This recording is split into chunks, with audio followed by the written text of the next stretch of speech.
Facebook is a really good place to attract and get an audience. Your serving and selling content is not going to do as well on there, and that's really how you're going to make money in the long run. But if you're just in it to grow a community, you're going to get some diehard fans out of that will want to see your serving content and your selling content as well. So it will funnel a bit. But it really is just a place to entertain and build a community of people. So it's definitely worth a shot and worth your time. Welcome to Unplugged, the tech podcast for digital entrepreneurs. I am one of your hosts, Brooke, the founder of the Sober Biz Collective. Hey, podcasters. My name's Nate Kelly, best-selling author and founder of Podcast Revolution Studios. If you're looking for tech, tools, and tips on how to utilize podcasting for your business, you're in the right spot. Let's get unplugged. Watts is our mascot, if you don't know. The cutest little plug you've ever seen in your life, in our logo, in most of the graphics that we use for the show. Brooke came up with the genius idea of sort of positioning our Q&As as Ask Watts and seeing if AI is getting it right and if, AI generated answers would kind of deliver similar answers to listener questions or common questions for podcasters and entrepreneurs. So that's what we're going to test out today. This is Ask Watts, Volume 1. The number one questions everyone asks about podcasting is like which mic to buy.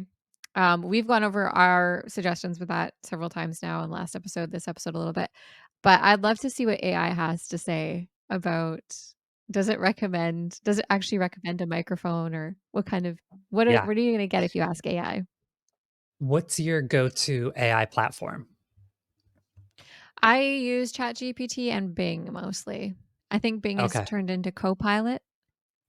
Oh, interesting.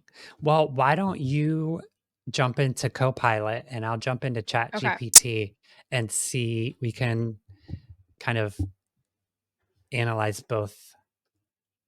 So what's the best starter mic for podcaster? All right. What do you got over there? Oh, okay. It says number 1 Rode Pod mic. No way. It does. It says, certainly, choosing the right microphone for podcasting is crucial to ensure excellent audio quality. There are some top recommendations for starter podcast microphones. Number 1, Rode Pod mic. Number 2, Pod Blue mic. Yeti. Number 3, JLab Talk. I've never heard that one. Never heard of it. If you're looking for a USB-enabled microphone that performs similarly to a Blue Yeti, but even lower cost, consider the JLab Talk. It's budget-friendly. Let's check it out. Anything that's compared to the Blue Yeti, I personally would probably pass by, but I don't know. It seems popular. Huh. So the problem with the Blue Yeti and the Rode NT1A, which is the one that I started on, they're way better for like music audio, like singing into that kind of stuff, because you're going to get a fuller sound from it kind of picks up the whole room. But I think that's dynamic or directional. That would be probably condenser. Condenser, right. Yeah. So you're getting really good quality audio, but you're hearing the whole room. It's not focused on who's speaking. So it's not the greatest for podcasting. Well, my ChatGPT gave me a list of 5. At number 1 is the Blue Yeti USB. So I'm already questioning this list. Number 2 is the Shure SM7B. Definitely not for beginners. What? So yeah. Number 3, Rode NT USB. Number 4, Samsung Q2U. There we go. There you go. And the Elgato Wave 3. Ooh, I love Elgato. I know. I'm not sure that I knew they had good mics, though. I'm looking at it. I don't know what the quality of their mics are, but they really are geared toward, video game streamers, so they make a lot of equipment that is, for that target audience, Got and it. I know they make a really high quality webcam that's been featured in, some pretty big articles lately. They just came out with a new pro version that apparently is very, very good. If they ever sponsor us, I will try all of your equipment, Elgato. I Yeah, have your let us lights. try, I love your you lights. yes. Your boom arm, your Oh, low the profile. boom. I How do you can't. even how did I live without this? I know. Um, yes. Oh, I wanted to ask you too about those, acoustic panels on your wall. Yeah. Love Let me turn those. it over. Here, they can see my whole husband's little Yeah, setup here. See, this is the great thing about using your iPhone as a I webcam. know. What he's called it like a, continuity camera. I don't know if Yes. that's like is that like a thing? Like a known is that a thing? I'm not actually sure, but I do have a Mac and an iPhone, so they connect. I'm not sure if it works on PC, but maybe you can try that out someday. Yeah. Do you have So iPhone you or you? I have an iPhone, yeah, it doesn't Yeah. you have to download like a third Oh, okay. party webcam situation, so it's not as seamless. You definitely Right. can get around it and do it, um, but it's, I think that's one of the biggest benefits or beauties of Apple products is kind of the seamless integration of all of their devices. Super nice. Yes. Yeah, so the acoustic wall panels I actually grabbed off of Amazon, and I mean, I'm not gonna make this giant room soundproof because it's got my Yeah. kitchen is over here. This is an old dining room area, so we're not gonna Yeah. soundproof. It's not gonna be completely dead, but if you have a good microphone, it's gonna make a big difference. And then also putting the panels on the wall and just having things around the room and on the walls stops the sound from bouncing off so you don't get as much echo and is definitely very helpful. I I did notice a difference after putting a couple packs of those up and just, Yeah. like, I put a Same rug with these down. ones. Yeah, Right. yeah, I put a rug down too because it's tile floor, and, that made a big difference of just dampening the room a little bit. Yeah. With whatever you have, dampen a little. I actually even have like like those, that's just a regular doorway that I put like a tension rod Oh, and okay. hung those just regular curtain drapes Yeah, to kind of seclude that a little more. Of course, the fabric helps. We've said in a prior episode, if you don't have a space, go in your closet. yeah. Anything with sort of those soft materials will grab the sound and help dampen the room. In one of my very first, podcasting studio experiences, with, my old business partner, we put up, duvets on the wall. Just, like, hung Smart. duvets up on the wall to Yep. help dampen the sound because we were in her basement, it was very echoey, and, it worked. It worked for us. We That'll put up a do it. room divider with a duvet on it as well, just to, like, close in the room a little bit and just add some stuff in there so you're not just bouncing sound off the walls. Right. And then pretty much bouncing it back into each other's microphones. So then Yeah. there's the issue in post as well. Yeah, you're gonna save yourself some time and headache for sure, treating the room prior to recording. Mhm. But AI, man, I don't know. I think that's a fail for this first microphone question. My list for sure, the only viable option is the Samsung Q2U. I think the Rode Pod mic, because they have the USB now available, Yeah, is right, definitely something that a beginner could start with if they wanted to put a little more investment into it. for sure. Yeah. Do you have to, like, download drivers and stuff in order to make that connect with your computer, or is it just plug and play? It's plug and play. You Yeah. can download the Rode Connect software if you want to play with, equalizing or your bass, your treble, things like that.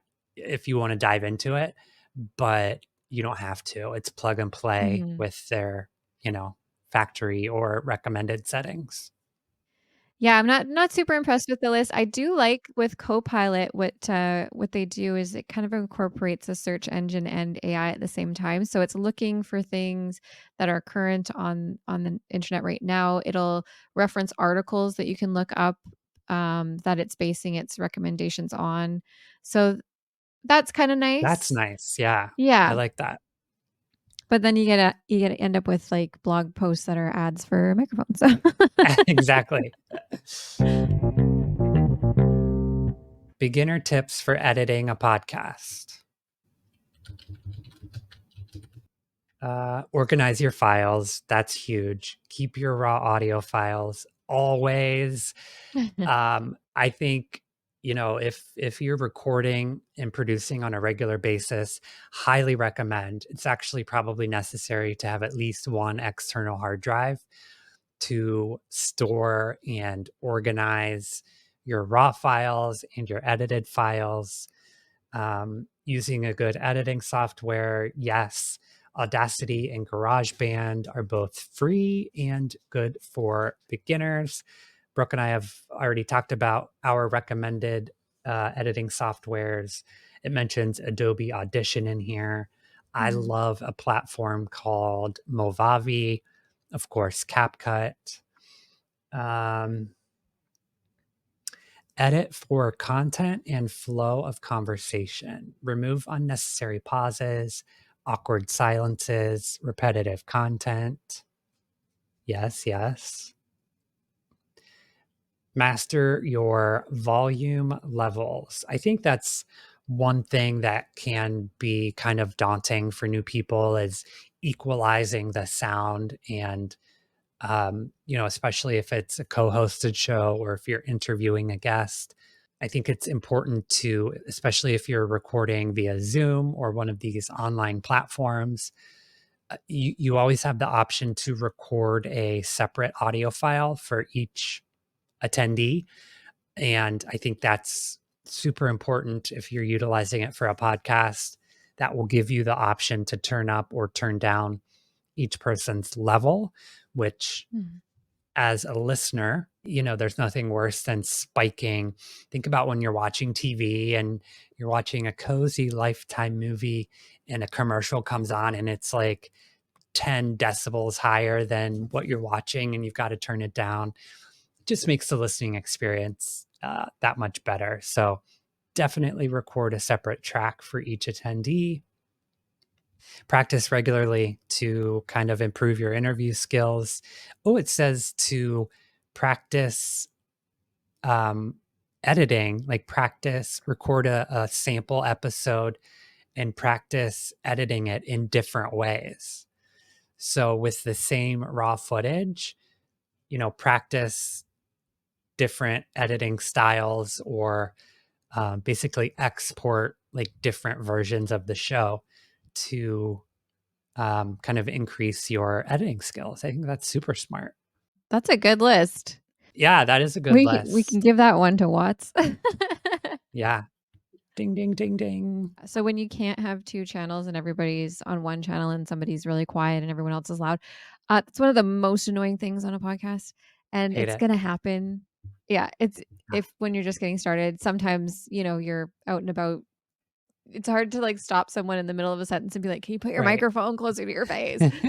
Yeah. But fixing that in post is so annoying. So, do your best to try and keep it, um at similar levels while you're recording, but if you don't and you use an auto equalizer, I do this in auditions sometimes, especially when I was doing a lot of in-person podcasts and people would be coming into the studio. Some people are just terrified of a microphone and they will Right.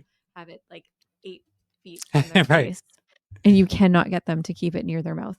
Um, so the auto equalizer brings everything up to the same level. It's really awesome. You just like press a button and everybody's at the same level. The problem is it also brings your breathing and everything Ooh, else up too. great point. So if you're listening, I've heard a few podcasts where this has been the case. You're listening and all of a sudden you hear like Yeah. Right? It's because of that auto equalizing. So you have to make sure you're also using like the de-essers and denoise and those kind of things will help dampen those sounds as well, or just cut them out if you can, because Right. it is really annoying to have to sit through a podcast and after everyone talks, you're hearing, you know? Oh, shoot. That's so true. I mean, I run into it all the time when I'm editing. Our editing tips from Copilot are define the length of your podcast episode, which seems very useless as a tip. Create a compelling story through editing. We talked about that a little bit. And yes, that is a great tip to create a compelling story through editing. Also kind of feels like a duh sort of thing. Right. Not very helpful for editing, but a No. nice unsolicited advice. Record multiple tracks if co-hosting and featuring guests. So we just talked about that. Recording everyone's audio separately so that you do have more control over the audio is a good tip. So you got 1 out of 5 there, Copilot. Um, prepare ahead of time. Thank you. That's helpful. Use Okay. templates or presets. I guess that can be helpful if you're just starting out to have templates and presets. There's not a lot out there, and I think maybe that's something we can look at developing, in terms Yes. of podcast presets because I mean, it's still a new medium relatively speaking, and, yeah, there's not a ton out there in terms of presets, but there are some. There's a lot, in terms of creating social media content from your podcast, there's a lot of presets and stuff out there now and a lot of AI tools that can help you with that, but yeah, those are the Copilot suggestions. Copilot's not impressing me so far. No. I haven't made my final decision yet, but they've got some work to do for sure. Yeah, Let's do a question like entrepreneurial okay. based, like new entrepreneurs, something. Well, like, how can I turn podcasting into a business? Love it. Okay, so I'll start here this time. Turning podcasting into a business is an exciting venture. Here are some steps to help you get started. Niche and audience research. That's actually pretty good. We did talk about that a bit in the last episode as well. It really helps you find your audience quickly, you know? I think finding your audience, but then using that to create your content based on, needs and wants and commonalities within that community or that demographic of people is super helpful as well. Definitely. Um, tip number 2, create high quality content. Consistently produce engaging, informative, and entertaining episodes. Invest in good quality recording equipment, soundproofing, and editing software. So, collaborate with experts, influencers, and other podcasters. These are all things we've talked about on the show, and I love it. But one thing we do mention quite a bit is you can get stuck in this I need to make this really, really good, look really good, sound really good. And it's more important to focus on creating the actual engaging, informing, entertaining content that you're creating and getting practice at that and then invest in the equipment and everything. But first and foremost, just getting comfortable in front of a microphone, in front of a camera, and working on your message. Huge, huge, huge. Monetization strategies, explore revenue streams like advertising, affiliate marketing, premium content, merchandise, crowdfunding, live shows and events. I really want to do live shows. I I think do they're so fun. too. I do too. And courses and workshops. I love this list. Okay, there Um, a little bit of redemption there. yeah, Great list. I agree. build a strong brand. Nate Kelly, you are a big preacher of that. I'm creature of branding. True, true. Network and collaboration. Again, we talked a lot about that.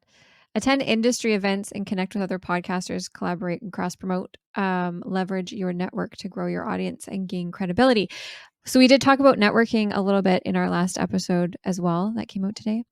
Yeah. Um, and how important that is, and how like podcasting events aren't really where you're going to go find your audience, but you are going to find community and people that are going through the same things as you, people you can bounce ideas off of, collaborate with possibly, and um, what I found too going to those events is a lot of people that met us there ended up sending people that they thought would be great guests for us. And, you know, one of the podcasters were doing a podcast about basketball and ours was about like mental health. But there was people that they knew that were struggling that would be good guests. They sent it to us. You know, like we still stayed connected and supported each other even though we had nothing to do with each other's niches at all. Legal and financial considerations. Ooh. Register your podcast as a business or LLC.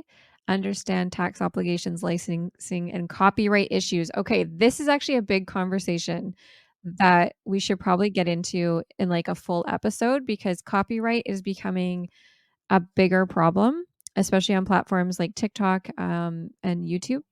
And if you're going to be video podcasting and you're going to want to utilize YouTube, that's definitely a big conversation that we should talk about where to get your music, where to get free music, where to make sure you have Yeah. a proper license for your music. Um, yeah. And then it says consult legal and financial professionals if needed. Always a good idea. Always a big investment.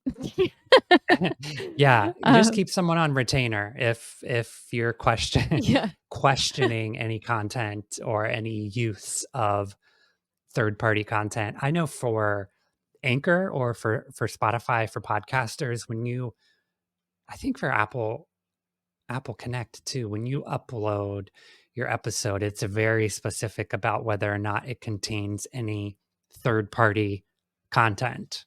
So, Hmm. songs, clips of other shows, video, basically anything created, by somebody else that could run into a copyright issue.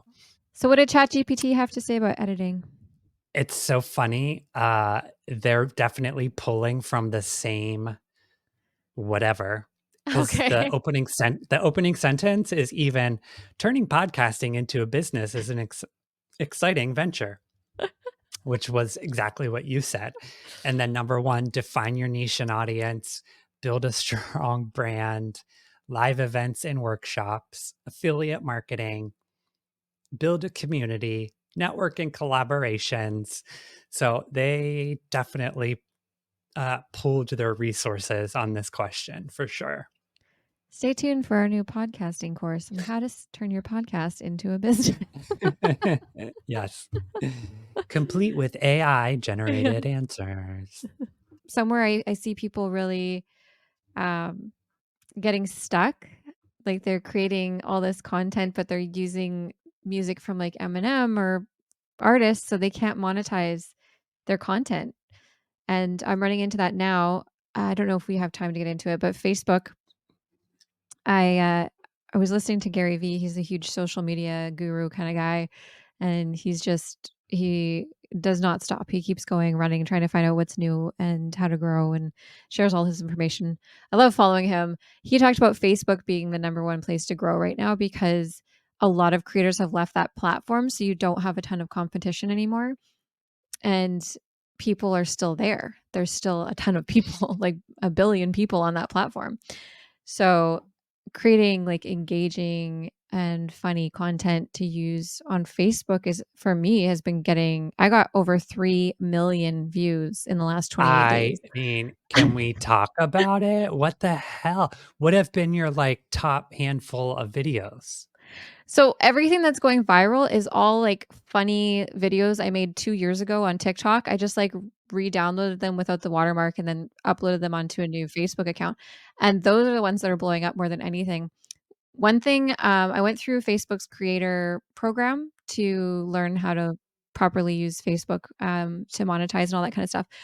And one thing they really don't want is you to be selling anything on their platform because if you're going to be selling something, they want you to pay for ad space, right? So if you have the like, check out the link in my bio, I do this, blah, blah, blah, blah, blah, blah, blah. And you're there to like promote something, your content's going to be suppressed. But if you're, or even if you're just showcasing your own podcast, unfortunately, um, a couple of times might have been flagged as like, oh, this might have third party content in it. So they don't love that either, which sucks. But if you want to make like engaging, entertaining content, just relatable to your audience, and it's a great way to grow. And then we talked about before, like doing the attract, serve, and sell. So Facebook is a really good place to attract and get an audience. Your serving and selling content is not going to do as well on there, and that's really how you're going to make money in the long run.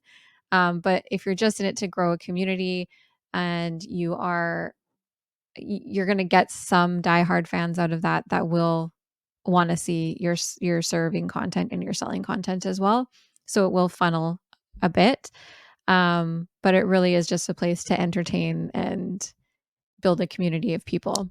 And I've been having huge success on there, like more than any other platform right now.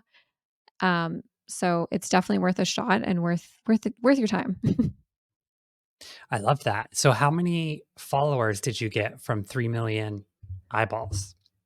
I grew 3,000 followers in like 3 days. Yeah. Amazing. Yeah, it was crazy.